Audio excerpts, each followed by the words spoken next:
Hey, it's Will here. Welcome to this week's Photography Explained Landscape Photo Review Club. And yeah, we're going to take a look at some of the photos that you wonderful people have posted inside our absolutely free and hopefully useful Photography Explained Facebook page down here.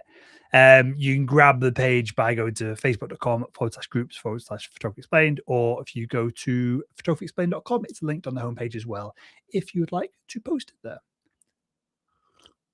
I'm having a drink because I've got this. We'll go for about an hour or so. This kind of live kind of photo review, critical feedback, positive feedback session, and then I've got a session with the folks in Landscape Mastery. We've got a Q&A call straight after this. So we're going to be slightly careful that I don't lose my voice during this period. I mentioned it there, so I'll just dive into it very quickly. But this is brought to you by Landscape Mastery. Landscape Mastery is my 6-week cohort-based training where we give you absolutely everything you need over a series of live lessons where you're again engaging one-to-one or one to a few with me directly. And we give you everything you need to be able to create professional looking landscape photos. Head over to photographyexplained.com/mastery if you want to check it out. But yeah, what you're getting is 6 weeks of training. So understanding what it looks like when you go out to take a shot and grab a shot as a professional landscape photographer when you're trying to get professional level results. Composition, creative vision, mastering light, weather conditions, atmospheric conditions, technical mastery in the field, editing your images, which is obviously really important. And the premise of the whole program is that by the end of it, you have taken the best photo of your landscape photography career and we print it one. You print your best photo here in the studio and we ship it over to your home. And hopefully at that point, you are really proud of the photo, so proud that you want to frame it and hang it on your walls at home. And yeah, that's how it works. So I won't kind of dive into this in too much detail. If you want to check it out, head over to photographyexplained.com/mastery. But here you can see everything you're getting, the frameworks that we teach, live weekly sessions, live Q&A sessions, loads of support inside the community, and a whole bunch more as well. So with that said, good to see that we've got another couple hundred members since last time I did a live stream, and we'll take a look through some of these images. So here is an image from Tony Bennett. What thoughts and feedback do I have for young Tony here? It's a beautiful image. I think probably I would balance it out. You've got more sky than you have sea, and I do not know why. I feel like just a slice off the top here, and then you've definitely got range here to increase the amount of brightness in the center of the frame. I mean, the edges of the frame, it's obviously a slight vignette here, which is fine. It's just a little bit gray, which it's going to be because it's a black and white shot. But I think there's scope to add a little bit more dynamism to the image by just brightening the center part and essentially enhancing the vignette that's already there. Other than that, I'd chop off a slice of the top of this image and just balance it out a little bit more. But it's a lovely image. Good work, Tony. You can have a like, sir. We have another one from Tony. If there's 25 from Tony, we will not go through all of them. This I'm less interested in. Obviously, you've tried to go for the foreground, which is cool, but the foreground is kind of a blob where there's no real leading lines. This line takes us out of the frame. And then this image is a little bit orange. So I think this is a good attempt, and it's difficult to find a foreground in a scene like this. I think you've done a good job seeing it. I think you've either got to really double down here on the edit. So perhaps a big stonking vignette to suck my eye up from the foreground to the main subject of the image. And you remove potentially some of the distractions here on the edges of the frame, because what you've got is lots of lines going across the scene and nothing leading me up towards the subject other than this kind of one bridge. So yeah, cool. I like it, but that is obviously not as strong as this lovely image here that's been simplified. And so it's obvious what I'm supposed to be looking at. Cool. Here we have Joan. Okay. You've got amazing light, really cool conditions. And there's a golf course down here. I've literally no idea with this. Nevada. Fine, Nevada. All I think when I think of Nevada is kind of Breaking Bad and desert. But I think the shot probably is a 5-minute walk to your right and shooting across these hills towards this bigger hill in the background. There's not really a focal point here. And if you shoot this direction, I mean, it could work, but it is then less of a landscape shot, more of a shot of a kind of golf course, which could also be pretty, but you've got too much sky here. So I think a 3-4 minute walk to the right, shooting across these hills here towards the hill, mountain, wherever it is in the background, and reducing the amount of sky that you've got in this image is probably the shot. And the sun is coming over from our left as well. So you probably got even more side light if you were to go to your right and shoot across. But it's a cool location. It's a cool location for sure. There's not many golf courses, maybe in Scotland, but there's not many golf courses like this in the UK. Right. Nice. VR Hatfield Photography. Good morning and thanks for letting me join this group. You are more than welcome. I watched a video on YouTube and thought this group would be useful to me. Hopefully it was one of my videos. I'm a keen hobbyist photographer from Sheffield, England, and I want some feedback. Cool. So really famous shot this in the Lake District. It's a 5-picture panorama. Right, so let me just throw this into Photoshop because hopefully there's some obvious things to look at here. So the first thing that strikes me, if I just bring up a brush, we make it a bit small, is the height. And you've done a 5-shot panorama and then uploaded a low resolution JPEG. So this is more obvious than maybe what it would be when you look at the full resolution file, but you've got this haloing around the top of your trees here. And that is because you have darkened the sky. It doesn't look unreasonable, but it's probably a little bit dark. So I just create a mask of the background. Oh, that was a terrible mask. That's Lightroom. So I'm just going to do a linear gradient. I'll show you what I mean. So if I just increase the exposure slightly, this is probably a little bit more realistic, right? A little bit more realistic, and we're reducing. We've not eliminated it because the file is too low resolution for me to really get stuck into it, but you've dramatically reduced the haloing around the trees there. So if you want to make the background darker, you probably want to, because you're going to have a hard time masking around the trees there specifically, because there's so many branches, and AI tools are decent at this, but not always perfect. You probably just want a big soft gradient, really, really feathered, and to do it a little bit more like that. So it seems a little bit more haphazard, but that's how you're going to get a softer transition into the trees here. I mean, obviously doing this quickly, but something more like that. And then if you subtract a brush, and then, yeah, you're literally doing the opposite, right? We're going to brush out the mask from the trees. That's going to be your compromise if you don't want to spend 3 days going in and really getting stuck in to the in masking out every single leaf and branch, which I don't recommend you do. But compositionally, I think you've done a good job.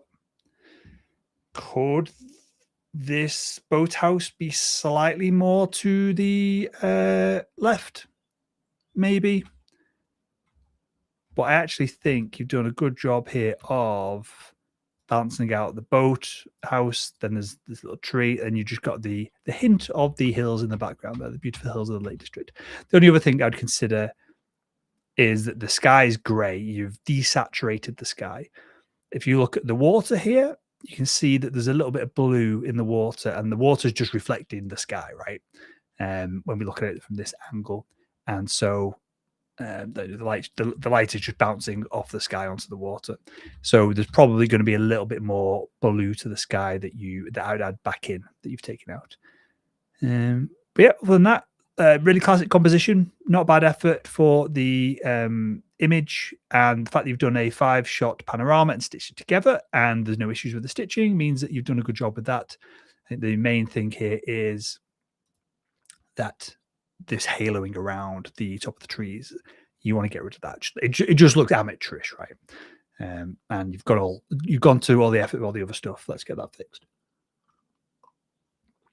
And this is a good example, as VR Hatfield Photography says, it was a overcast day and light rain. This is a good example of the kind of shot you should be aiming for in overcast. So you've got distant hills that the slight rain is adding atmospheric haze to. Well, it's not atmospheric haze, just rain, but an atmospheric haze effect. And so you get a bunch of depth to your image, which is cool. It looks good. All right. Who do we have in chat? We have Hey Woo. Hey Whoa. Hey Woo. I don't know what WSP stands for. But he's sharing. I normally do hand mask around the edges when it's like that. Yeah.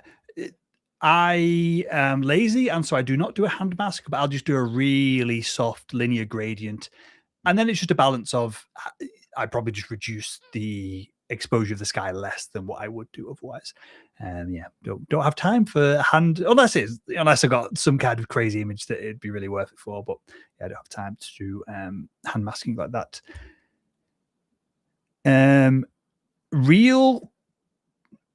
Real Kbzbz. Why don't my posts get declined? I do not know. I'll just show you the front end of what I see here. So I've got potential spam. If you want to share your name in chat, I won't put your name on screen if you don't like, but I'll see if it's one of these images that's been blocked. But I will publish that one. This isn't a landscape, so we decline that one. Is this a landscape? Stan? I'd say no. And then this one is a bunch of images where we should be posting one image per post. And this is not a great landscape photo. Oh, I'll take it back. It was actually developed on film, so we give you a bit more slack there. But that's all I get from people's posts kind of thing. So I'm afraid if you are getting blocked, it is because you are posting a bunch of images, you are posting, or perhaps you are posting an image with no text, or you are you've spammed other Facebook groups, and so Facebook goes, okay, you can't spam this next one. They are the only options that I can see. Unfortunately, I can't give you much more support than that. Cool. Here we have Becky. Is the log on the left too distracting? Open for, wow, that did make a difference. Open for better detail. The log on the left doesn't really add anything to the image. I think the image is these red leaves. So I know what you've done here of creating a leading line with the path, but I think the log itself is less of an issue than that these leaves are way off over to the left and it's kind of boring on this side of the frame. The problem with woodland and forest photography is that you need have decent conditions most of the time for something like this to work. So this with a bunch of mist and less just like white light kind of flying through is probably what we're looking for. So yes, I don't think the log is the issue. I think in general the composition is the issue. But cool colors. That's the thing I'd take away from that. I'd be looking for this. I'd be standing here and looking at all different angles to try and get a better composition with these red leaves and the light green leaves and the dark green leaves in the background. Cool. Back garden with an OM Systems TG7. I think it's like the tough camera range. Any recommendations on how to improve it? So what you want to be looking for with a shot like this is not to have a big, great, stinking, boring wall in the background. So I'd be looking at what colors can we layer? What leaves can we layer?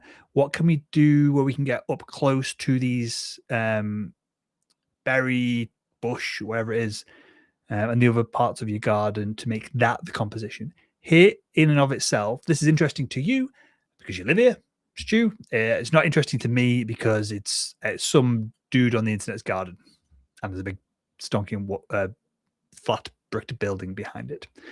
So your feedback is to really double down and focus on what looks pretty in the scene rather than how do I capture all of it.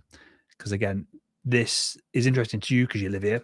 I assume you live here. I assume it's not just a random garden that you jumped over the fence and just went in someone's house.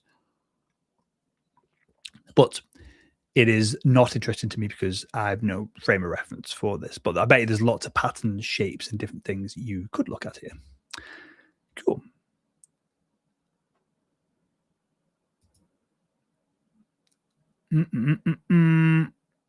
Similarly with this shot, Lincoln. It's just a shot of traffic with a sunset.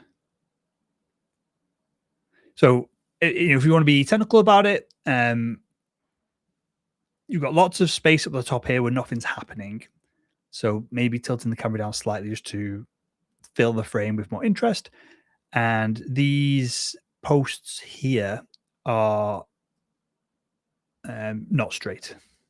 You've also got, if I can zoom in, won't let me zoom in on Facebook, that's fine. The background is in front of this lamppost here. Why? I do not know. If you've taken this on your phone, maybe it's took multiple exposures and you move slightly. I don't know, but obviously the background shouldn't be in front of the foreground. But yeah, just not a subject that is interesting, unfortunately. But nice sky. So keep going. If you find skies like this regularly, if you shoot enough of them, you'll be able to put something in front of it. Terry. I don't think we've had one from Terry yet. Terry, I took this photo because the unusual formation at the top of this cliff. How can I make it better? This is an unusual formation on top of the cliff, and this is an epic, either it looks like low cloud rather than inversion because you're just so high off the floor. I just think you need to, and you've got, so I think you're missing a trick with these rocks here as a foreground element. So getting right up close to these rocks and making them part of the frame. And maybe those rocks carried on around here in front of you. So getting, let's grab the camera, getting right up on top of the rocks, perspective down to make them bigger. And then the mid to background then becomes that tree because that's a really cool tree. That's what I'd be looking at doing with this image. But yeah, cool conditions, but really cool location. Don't know where this is. But yeah, I think if you live anywhere near this is definitely worth revisiting time and time again. Because again, I've never seen this before. It's cool. I like it. But compositionally, it is a thing sticking out of the air and then nothing behind it. So, and there's a big gap here on the right-hand side. So there are all the things to consider if you were to go back there and reshoot this. Martin asked, can we post urban landscapes? I never heard them called urban landscapes before. Perhaps cityscapes. You can, but if it's a cool shot like this, you can get away with most things. I really like this. I think the problem you've got is you've got this light patch here, and so my eyes immediately drawn to it, and the rest of this side of the frame is all really dark. I don't know if that's like Mount Vesuvius in the whatever it's called in the background there. You've kind of got two images basically. What you really want is this in front of the volcano. Obviously not possible because you're probably on top of a skyscraper here in a fancy restaurant or something, having your tea. And so we can't just change the perspective to make that happen. But the issue with this image is, as wonderful as it is that your composition, this part of the frame and that part of the frame are two separate images, and there's nothing to really tie them together. But lovely conditions. I bet you it was lovely to be there for sure. That's the kind of vibe that I get from an image like this. Right. A couple more questions. What is a good alternative software for Lightroom that is free? It doesn't exist. I wish I had a solution for you. I tried a bunch of different tools before I settled on Lightroom. And for me, I'm taking this seriously. I don't take much seriously, but I'm taking this seriously. And so if I'm going to spend thousands of dollars on camera gear, I'm going to spend 15 quid a month on Lightroom and Photoshop. And that's just the way it is. Unfortunately, there are a bunch of alternative tools. I tried them all. I came back to Photoshop and Lightroom. most of the reason why that was is because everyone uses it, and so it's easy to talk about. It's ubiquitous. Loads of YouTube content on it. I don't have to go through the extra step if I was to do some training, or if because I've got a photography coach, right? When I speak to my photography coach, Stu, there's not an extra step of translation in what Stu does in Lightroom or Photoshop, and then what I've got to work out how to do in a separate tool. So for me, I don't mind. I don't care about paying it.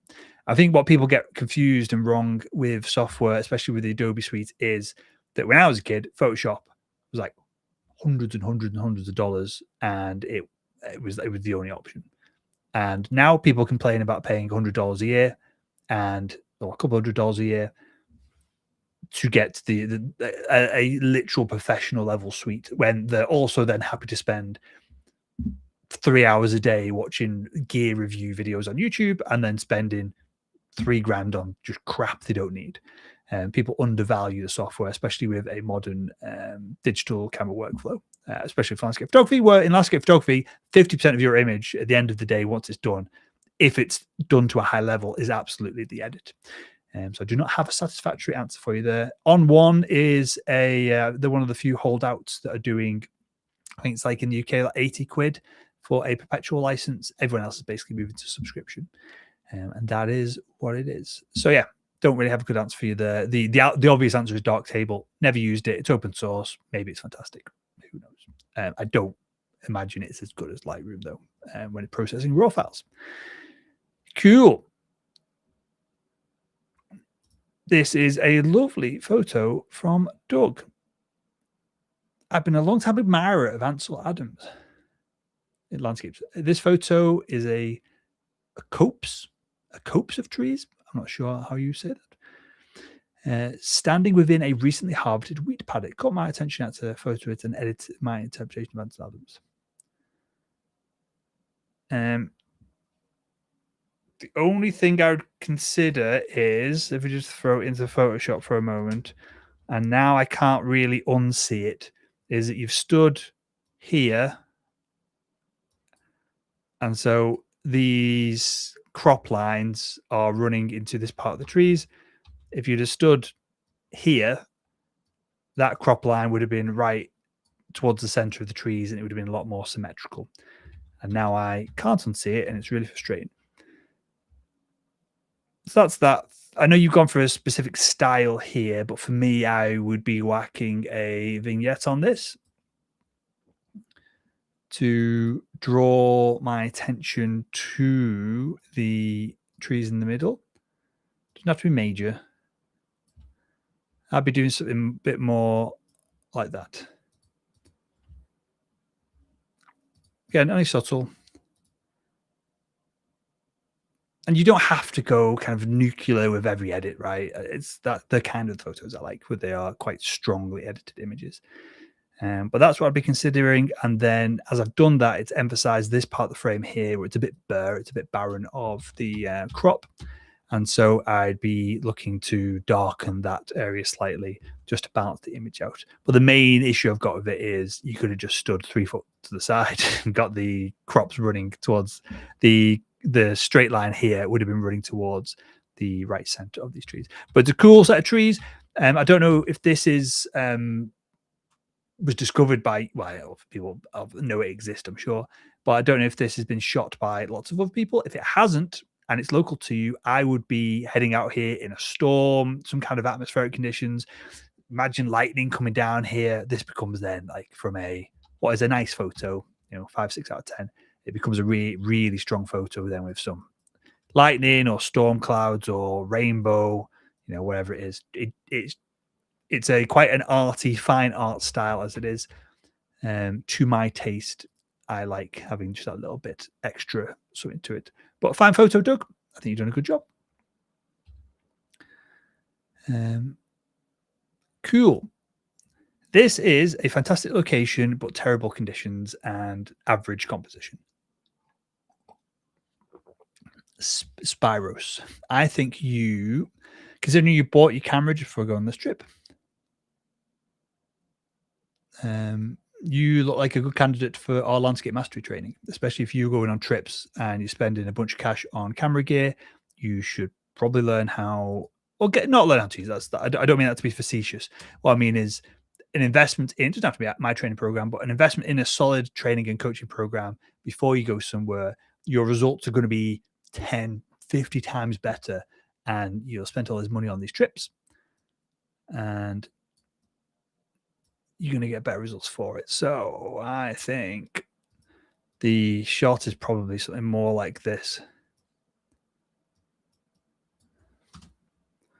I think that's a more interesting shot. And then we'll just do a bit of color correction. This now become that I think is quite an interesting shot, right? So I might get rid of just that in the corner as a bit of distraction.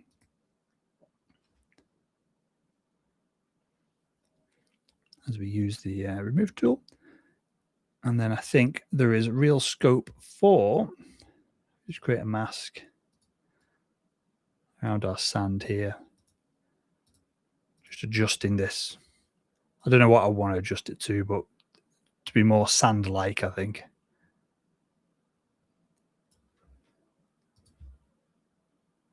And maybe even I'd crop it further, more like a 16:9 crop.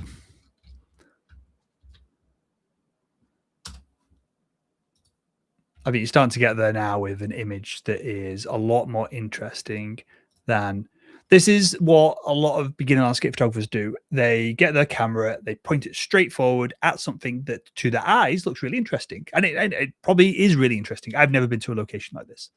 There's also a shot there as well. I'll just copy paste again just before I forget. And they just shoot what's in front of them. What you want to do is look for photographs in a scene rather than just shooting the thing. I mean, I think there's two kind of abstract shots there that you could have got that are more interesting than the wider landscape. So yeah, you frame it up and crop it differently, perhaps. And obviously, we're running out of megapixels here as we do this. But something more like that, and you really start to get in here and emphasize these lines. I think that then becomes an interesting image in and of itself. So that's what I'd be looking at with a shot like that. Try and pick out the interesting bits rather than trying to capture the whole damn thing. But Spirus, good first attempt. I think that's fair to say. This photo is without any effort. Get used to editing, mate. Editing is going to be really key if you want to have success in landscape photography. Cool. Yeah, similar kind of feedback here of I feel like the dune has great potential for editing, but it's just flat. Yeah, you've got to, I mean, is it worth it is worth the 5 seconds of teaching here, I think. What we want to do with this is you want to dodge and burn, right? We want to make the dark bits darker, we want to make the light bits lighter. And what this does is creates depth within the image because that's how our brains process depth, right? So I'll zoom into the bit that we were in there before. So this is going to be the weirdest mask of all time. But this is called luminosity masking. I've selected the brighter luminosities here. I'm going to create dodge and burn layer. I'm going to create bright patch. I'm going to get a big old brush on the go. And I'm just, oops, a bit strong. I'm just going to brighten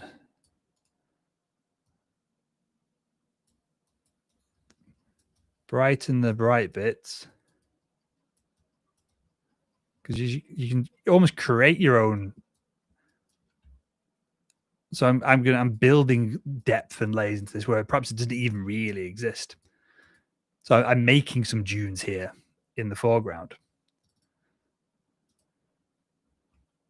And I'm going to do the same, but I'm going to now add a dark side to the light bit that I just created. That's a bit heavy, but we will.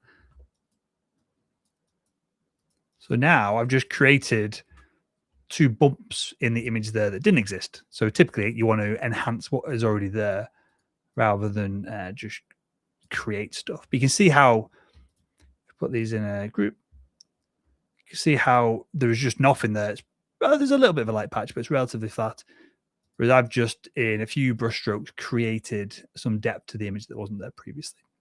So yeah, this is what we want to do about images. Not all the time, but a lot of the time.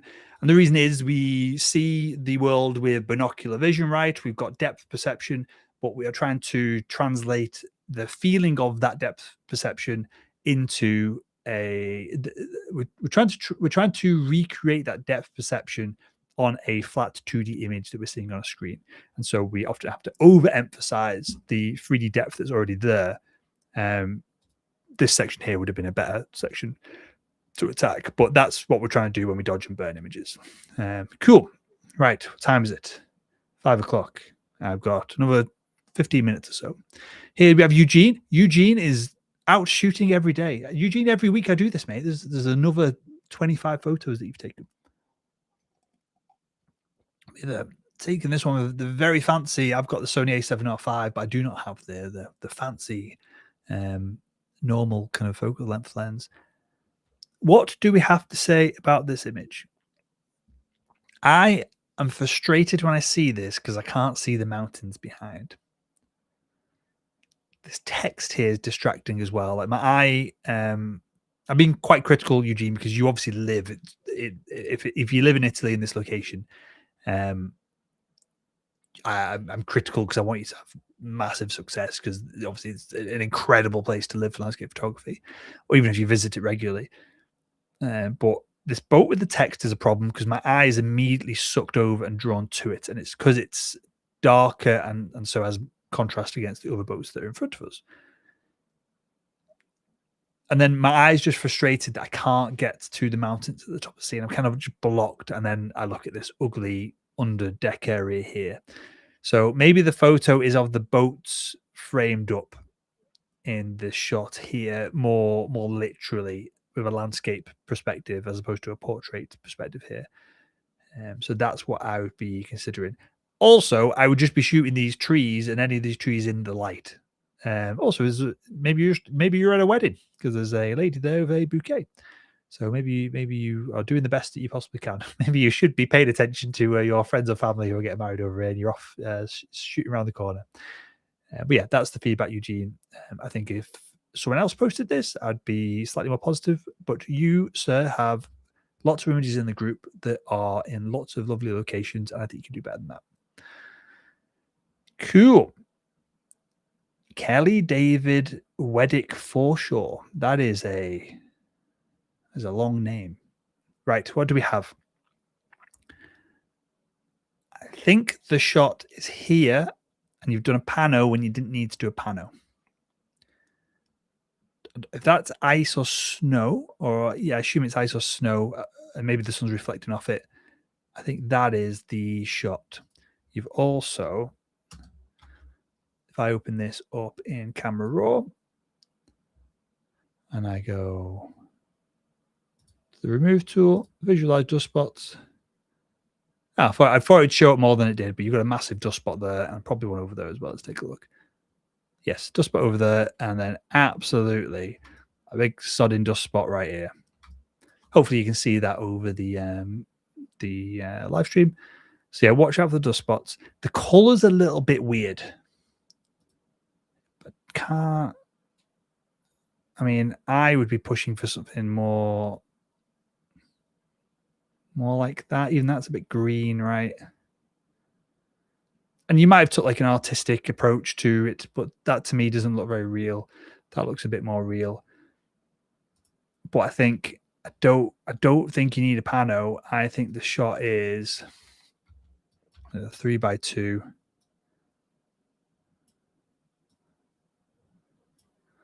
Like that.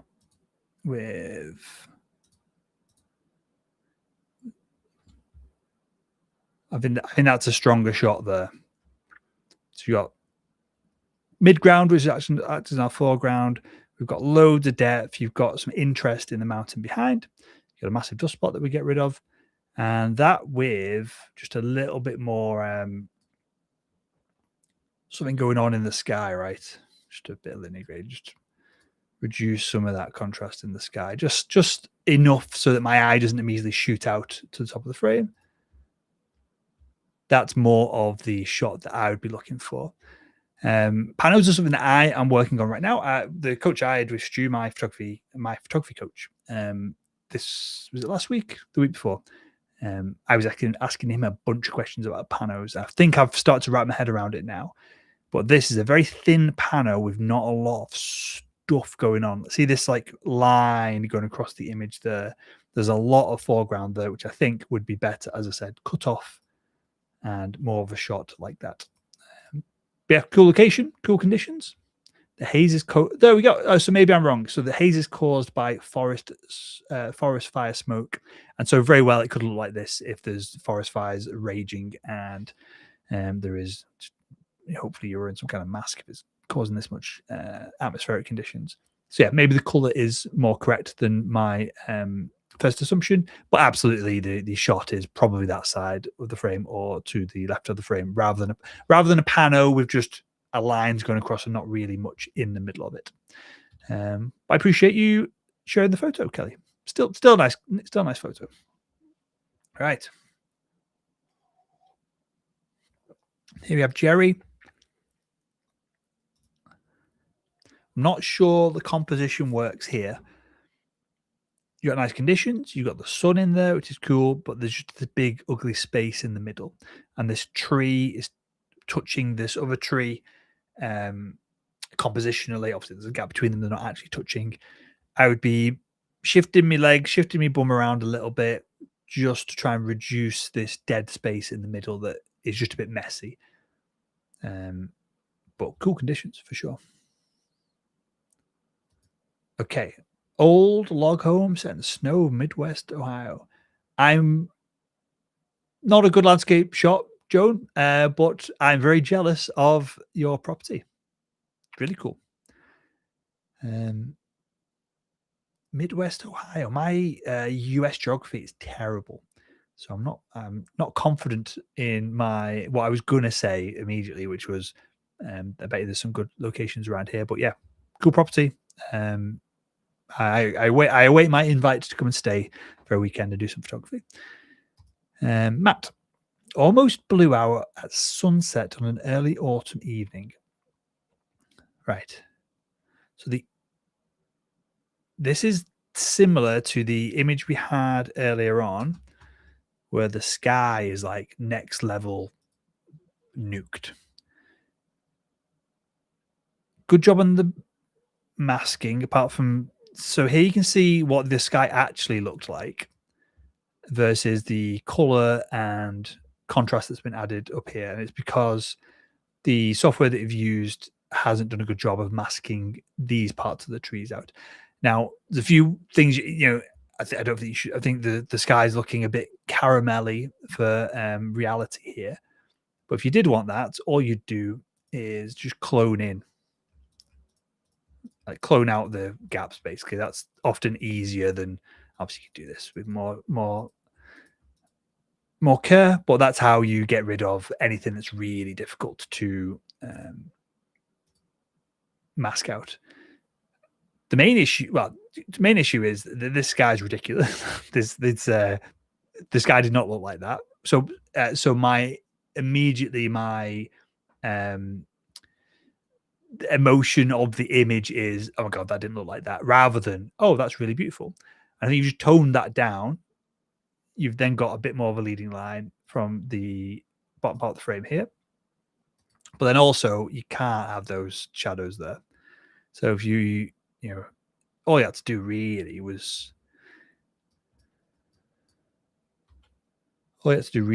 crop in something a bit more like that. So now we're getting there. We can just use the AI tool to get rid of that.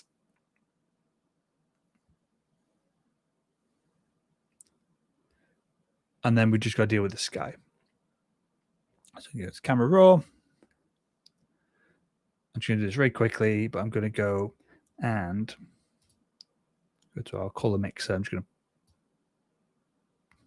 pull down these oranges and yellows. Is it the red that there's something going on with the colors? Basically, is what I'm saying. I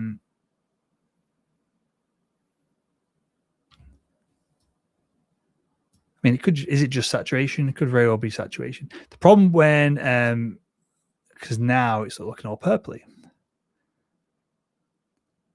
when it wasn't purpley either, I'm sure, at the time.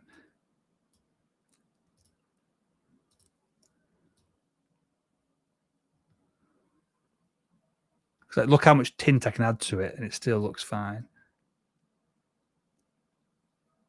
So yeah, I don't think we're solving this with the JPEG that we've got. It is just a bit extreme.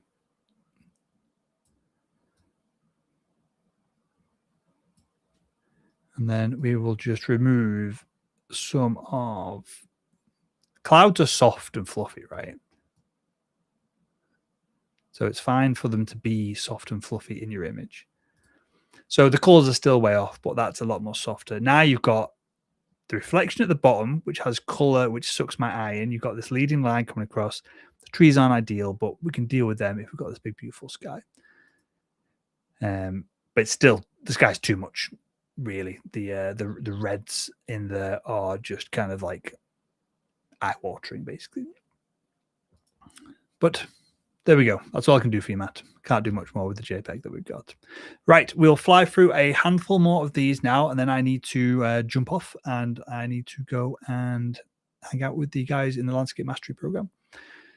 Pete, walking back the canal after the Starling photo shoot at Ripon City Wetlands, I spotted this tree silhouette. It's kind of a cool tree, but it's not cool enough for a silhouette, I don't think, unfortunately. It could be the angle that you're at. There's just too much gap between the two parts of the tree. So maybe if you'd have rotated round towards your left, or probably towards your left rather than the right, and so the perspective of these two branches as you do this, they get closer together. That might be something to be considered. But it's a nice thing to find. I just think the execution of the shoot just wasn't quite there. Eugene, we've already covered you, mate. This is a nice shot, though. Eugene again. Becky.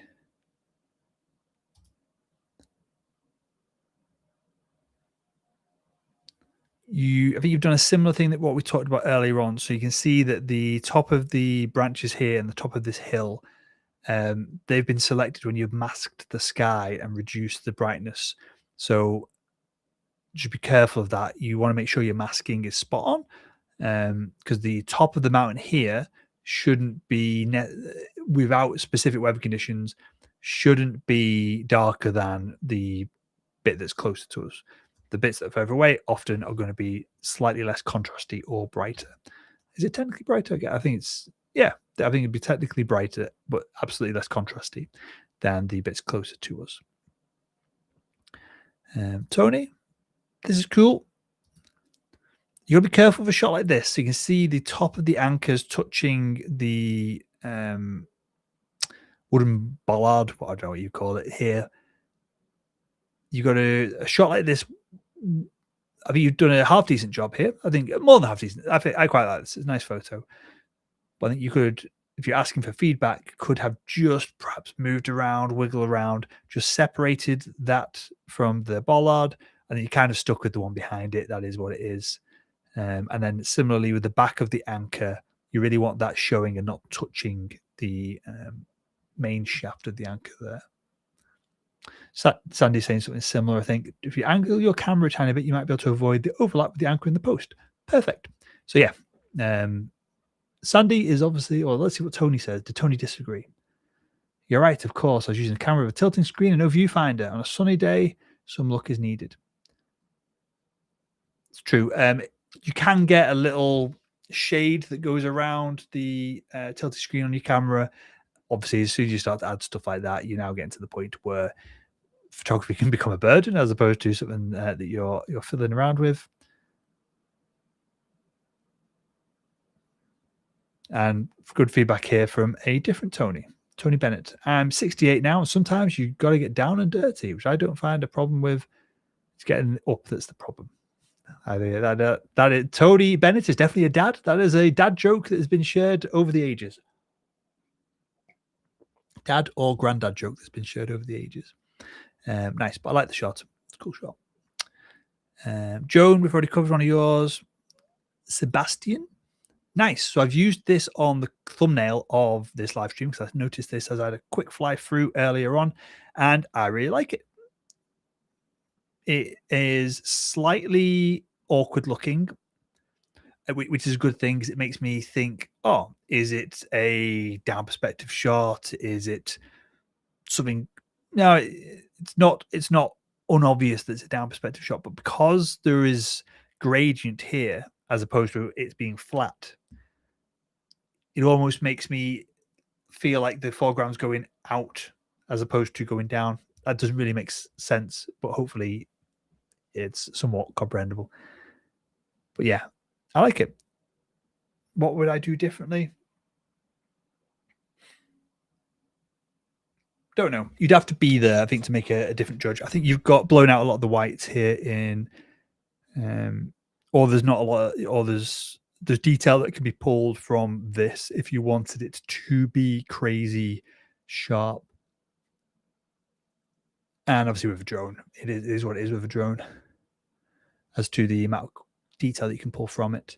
But no, I like it. It's a cool image. It's kind of, maybe there's a slightly different crop here.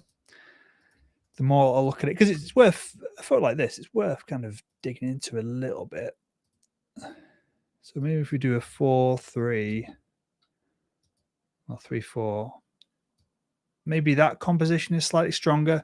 It's purely because we're just reducing elements of the frame that are less impactful, which then in turn increases the amount of the frame that is impactful. I don't know. Could be debated. But yeah, I think you just got a lot of space on the side here. I don't know if it's doing anything, but I don't know that it's not doing anything. I mean, is that stronger? You'd have to make sure your perspective is absolutely straight down to make that shift. But yeah, these are the kind of shots that, I mean, you wouldn't necessarily have a 16:9 kind of in that shape, obviously, but a shot like this is worth having a play with just to see if there's an angle, just to see if there's some kind of way of making it. It's a lovely photo, just if there's a way of making it, adding interest to it, like changing the shapes. I've not done a good job with that there, but you get the idea. And if there isn't, and you've already gone through that process, and this is the best you come up with, then perfect. I like it. It's really lovely. Paulo, you need a little bit more space on the bottom of this boat just to balance it out, but that is some cool conditions.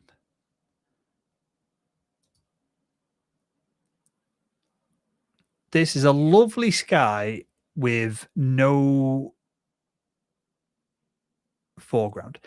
Even if you just stood slightly over to your left, so you got the tree and you've got the my brain has just left me, begins with C, cactus, and so they would be further apart, more separation there, and that's probably what I suggest in this one. Or maybe just not move over, so you've just got the silhouette of the cactus against the sky. It's probably the move here. You would need to move left or right to get the arms of the cactus separated, because they're all overlaying on each other there. But that's probably the shot. You, if you live here, are probably less interested in cactus than what I am. I mean, I'm not that interested in cactus, but cactus is novel to me, right? You don't have cactus in the UK, obviously. And so the cactus silhouetted against the lovely sky, this is probably the shot that I would go with. Paul French, nice, smoothed out the water. I think you just need better conditions, and you don't want this foreground to be overlaid on top of the rocks down here. I mean, the shot here definitely is standing at the bottom of these rocks, shooting up towards these, and building a series of rocks as layers, going to the kind of the vastness of the ocean behind you. Karen, nice. Where's this? New Zealand, golden hour, no post-processing, straight from camera. If you had a bit more of the foreground, not in shadow, and then you want to just chop off a bunch of the sky here because there's no value to the sky, right? But a bunch of the foreground being lit up is the move here.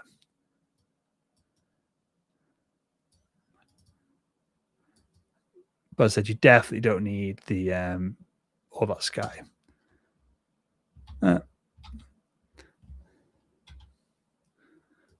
Let's go 3x2. Yeah, as I said, the sky can just be gone, and then we want to just hunt around the frame, because the issue you've got here is this mountain in the it's closer, but the mountain in the background is much stronger than the foreground. You almost need another layer of foreground down here. Let's increase the flow so you can see it. You almost need like another layer of foreground here to bounce it all up. Then you could get rid of even more of the sky. But it's cool conditions and cool location for sure. Right, one more. We'll pick a good one. Pablo, it's a nice shot, mate, but it can't be the ender. Donald, it's a nice shot as well, but can't be the ender. This is cool. Just wanted to introduce myself. This is Angelo.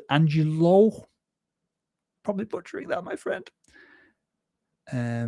White Pocket Vermilion Cliffs National Monument during my 66-day trip across the US with my RV last summer. I'm very jealous, sir.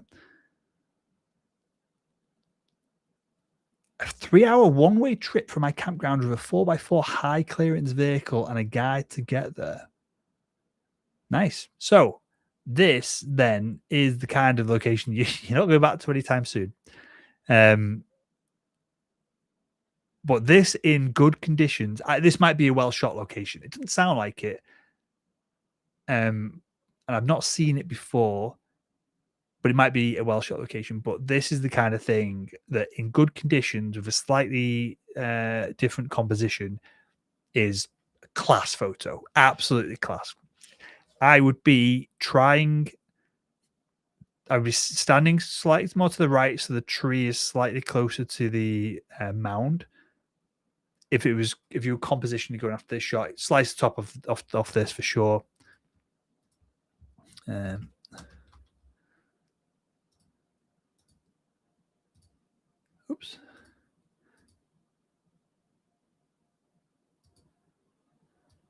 Be slicing chunk off the top, maybe more off the top.